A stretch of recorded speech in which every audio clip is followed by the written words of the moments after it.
आगे आगे से ही होती है। हमने देख लिया था कि चेंग को बहुत ज्यादा प्रॉब्लम हो रही थी मास्क को हराने में, इसीलिए अब वो फाइनली अपनी सबसे पावरफुल टेक्निक जो कि उसे मास्क को समन करना है वो स्टार्ट कर देता है। लेकिन भले ही चेंग ने वो टेक्निक सीख ली हो, लेकिन उसके लिए उसे थोड़ा सा कल्टिवेट करना पड़ता है, इसीलिए अभी वो इन्फॉर्मेशन क्रिएट करता है और उस पर कंसंट्रेट कर रहा था, जिसके बाद शुरुआत से धीरे धीरे यहाँ आने के लिए हवा में आने लगे थे। अब यहाँ पर मास्टर देखता है तो कहता है कि जरूर है तुम कुछ पावरफुल करने का सोच रहे हो, चलो ठीक है, लगता है मुझे मेरी पूरी पावर का इस्तेमाल करना होगा। और इसके बाद अपनी एनर्जी को कंसंट्रेट करते हुए हवा में उसे रिलीज कर देता है और फिर वो अपने हाथ पर कट लगाते हुए अपने ब्लड सेल्स को सामने फेंकता है, जिसके बाद फिर वो एनर्जी उसके ब्लड सेल्स में कंबाइन होती है और वहाँ एक पोर्टल ओपन हो जाता है। हम देखते हैं कि इस पोर्टल के अंदर से कोई बाहर निकल कर आ रहा था। ये कोई ईगल जैसा दिखने वाला आदमी है। दरअसल ये मास्टर बहुत पुराना पूर्वज है। यहाँ पर उनके आते से ही मास्टर शॉक हो गए थे। वो कह रहे थे कि क्या वो सच में अपने पूर्वजों को भी समन कर सकता है। एक मास्टर कह रहे थे कि अगर ये मॉर्टल बनता है तो मॉर्टल को एक बहुत ही पावरफुल स्वॉर्ड मॉर्टल मिल सकता है। यहाँ पर हम देखते हैं कि वो ईगल मास्टर से पूछता है कि आखिर मुझे यहाँ पर किसने बुलाया। तो इस चीज पर मास्क पहले तो उसे थोड़ी सी इज्जत देता है, फिर उससे कहता है कि मैं आपको बहुत बहुत वाला ग्रैंडसन हूँ और मुझे तभी आपकी हेल्प चाहिए थी, इसीलिए मैंने अभी आपको यहाँ बुलाया है।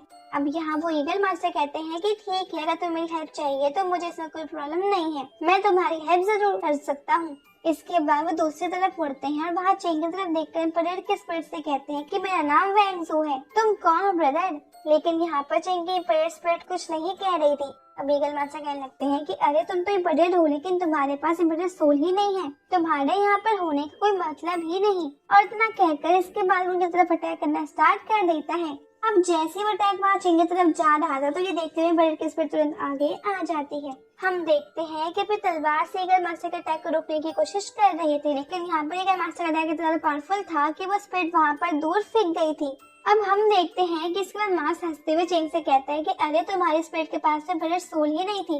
वैसे इसके बाद हम देखते हैं कि अभी ईगल मास्टर के चेंग की तरफ भी हमला करता है, जिसकी वजह से वहाँ पर बहुत ज्यादा धूल उड़ने लगती है। किसी का भी सामने से दिख नहीं रहा था, लेकिन अब जैसे ही धूल हटती है तो वो देखते हैं कि चेंग बिल्कुल ठीक है। यहाँ पर चेंग ने अपनी कंडीशन पूरी कर ली थी और वो फाइनली कैपेबल हो चुका था सभी स्टोन्स को समन करने के लिए, जिन्हें वो एक्टिवेट कर चुका है।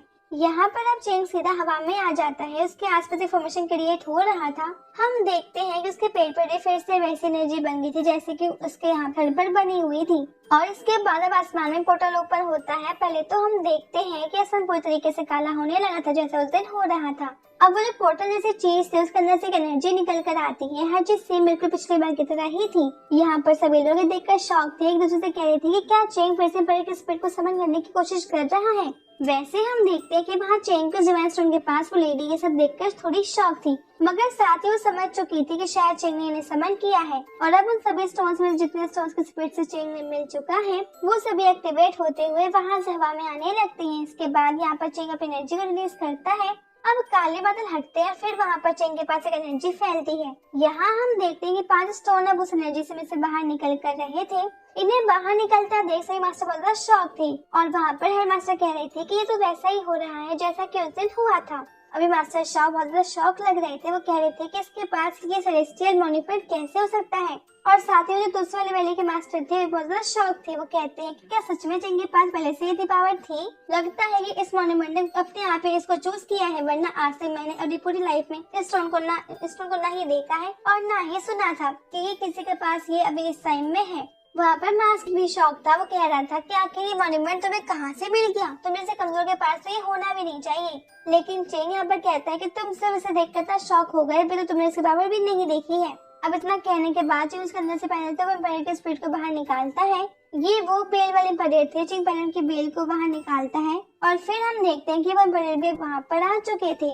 उन्हें देखकर सभी लोग बहुत ज्यादा शॉक होने लगे थे, क्योंकि वैसे तो हेड मास्टर माउंटेन वाले ज्यादा मास्टर्स ने ये सब वाले परेड को देख लिया था, लेकिन वो दूसरे वाले के जितने मास्टर्स हैं उन्होंने ये सब अपनी आंखों से नहीं देखा है। हम देखते हैं कि अब जैसे ही वह परेड बाहर निकल कर आते हैं तो उन्हें देखकर वहाँ पे मास्क वो ईगल मास्क से बहुत ज्यादा शॉक थे। वो भी उन्हें ही देख रहा था। वैसे वहाँ मास्क भी बहुत ज्यादा गुस्से में था और साथ ही वो गुस्से में चिल्ला भी रहा था, तुम ये सब कैसे कर रहे हो? पहले तुमने एम्पायर के स्पिरिट को समन किया और अब तुम अलग से इतने सारे डिवाइन स्पिरिट को समन कर रहे हो। सच सच बताओ कि आके ये सब तुम्हें मिले कहाँ से? मगर यहाँ पर चेंग उसकी बात का जवाब नहीं दे रहा था। हम देखते हैं कि उसके सर पर एक लोटस का निशान आ जाता है और साथ ही फिर से उसकी एनर्जी रिलीज होती है, जिसके बाद एक और स्टोन एक्टिवेट होता है। पर इस बार भी वही एम्परर की स्पिरिट बाहर आ रही थी जिन्हें अभी इसने पहले समन किया था। वो इस बार भी स्पिरिट स्टोन में वहाँ पर है, तो इसलिए अब उसकी एनर्जी अब बहुत ज्यादा हो चुकी है। अब बहुत ज्यादा हो चुकी है, इसका मतलब है कि वो स्पिरिट स्टोन उन सभी को एक अलग सी एनर्जी देते हैं। चेंग के माइंड में से वहाँ से बाहर निकल कर आने पर उसकी पावर थोड़ी सी कम हो जाती है।